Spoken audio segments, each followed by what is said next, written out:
Hi everybody. In today's video I'm going to show you how I made this image of this duck in flight at sunset. The intent with this image was to have the duck as a silhouette and largely, and you can see there's a little bit of detail in the center of the duck, which really I think does a good service to the image, and to have the light coming in through the duck's feathers. When I took this photo, the sun was behind me, it was sunset, so all of the light coming through the feathers was either shining in from behind me or being reflected off of the water. So the first thing that I did was I opened up the original, which is this image right here, in Adobe Photoshop Creative Suite 6. Now, most of what I'm going to show you can be done in any recent version of Photoshop, at least since 4 onward.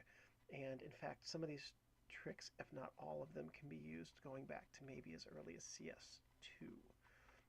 So the first thing I did was I cropped the image to frame it as I wanted.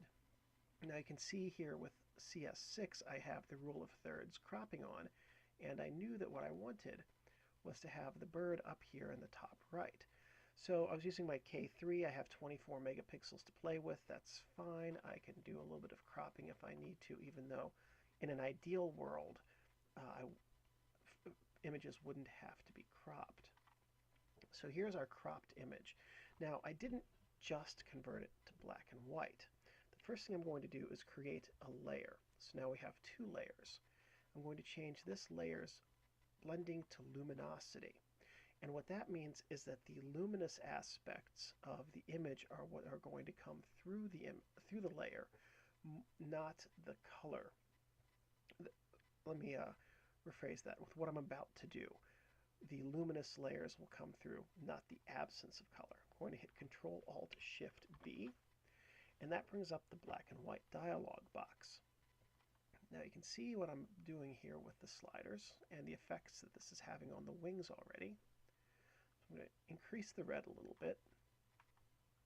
See the yellow here has an effect as well. Let's decrease the yellow. Now by decreasing the yellow, you can see that there's actually better definition around the edges of the feathers and the wings. I'll show you what I mean.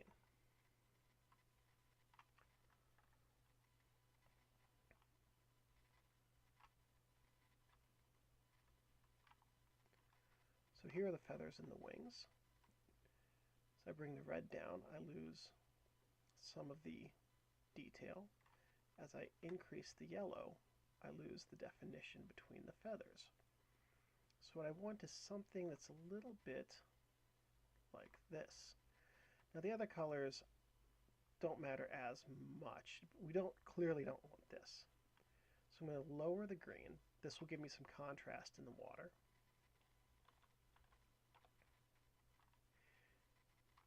And I'm going to see how I like the cyan. That's no good. If we go back to the original final image, it's not going to let me.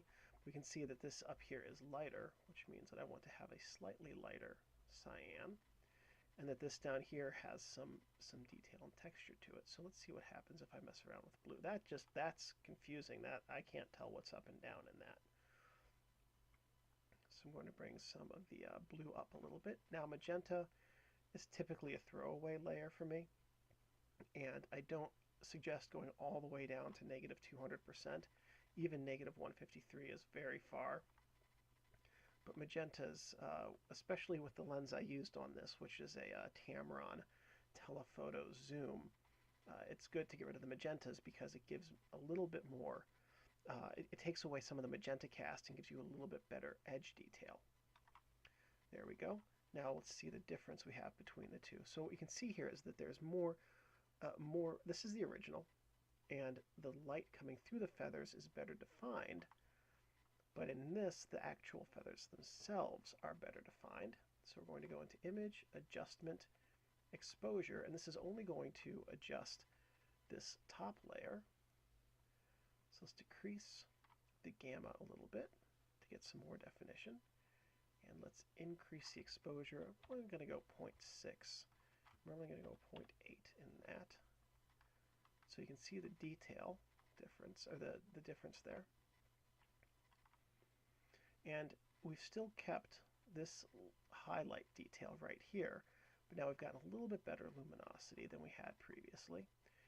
We've kept the same basic luminosity that we have in the original, but we've increased the amount of edge detail.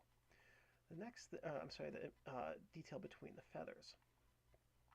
So the next thing I'm going to do is go into Filter and Other and High Pass, and this is again only going to affect the top layer.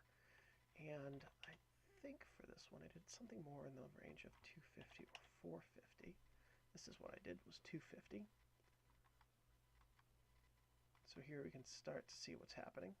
The high pass filter is evening out the foreground and the background tonally and bringing in a little bit more detail in the duck to make it appear as though it's sharper. And what it's actually doing is by the blending mode, it's creating some increase in acutance.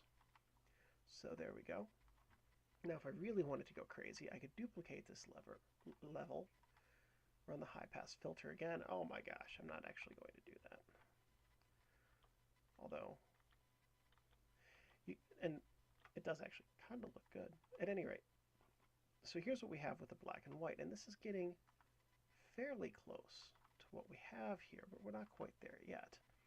So first thing I'm going to do is flatten all these layers, and now I'm going to run it through black and white again.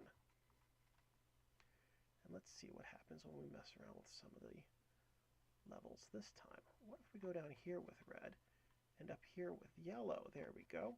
Now because of the previous black and white work, you can see that we can lower the red this time to increase feather detail and increase the yellow to increase the apparent luminosity. Green, here we go, down the bottom again. We'll lower that to right about there. Cyan, way too bright. Oh, again, not good at all. So we'll just brighten this up a little bit. And we'll do a little bit of work with the blue as well to brighten that. And then magenta, again, kind of a throwaway layer right here. And you can see what in the bottom right, this is where this is having the most effect. If we bring it down very near or to the bottom, now this appears to blend in with everything else, and it's a fairly pleasing look about it. Are we there yet? We're not quite. I didn't quite crop it exactly the same way, but that's okay. But we're pretty close. Next thing we need to do is go into Image, Adjustments, Brightness and Contrast. Going to up the brightness a little bit, lower the contrast just a little bit. Otherwise, it's going to be way too dark. Oh, maybe we'll just lower the contrast a lot. But that actually looks pretty close. We'll leave the brightness right about there. And now we've gotten significantly closer. I actually kind of like the one we just made a little bit better. I wish I hadn't just dropped a bunch of money to have this one printed in 16 by 20. At any rate, so here we go. And now the last thing we need to do is, because this is black and white, we're going to go Image Mode, Grayscale. And one last thing, Filter, Sharpen, Unsharp Mask, 15 and 20. And there we go. And that's very close to the original right there. But that is a fairly pleasing result. So anyway, if this video was helpful, if you learned a little bit about layers and high pass and some of the filters and how to blend and create different looks with some of these layers, please let me know. Please give me a thumbs up. It lets me know I'm on the right track. If you have any questions or comments, any questions about how to do other or different things in Photoshop, let me know. I'm more than happy to answer those for you. And there is one last thing. Thank you guys for watching.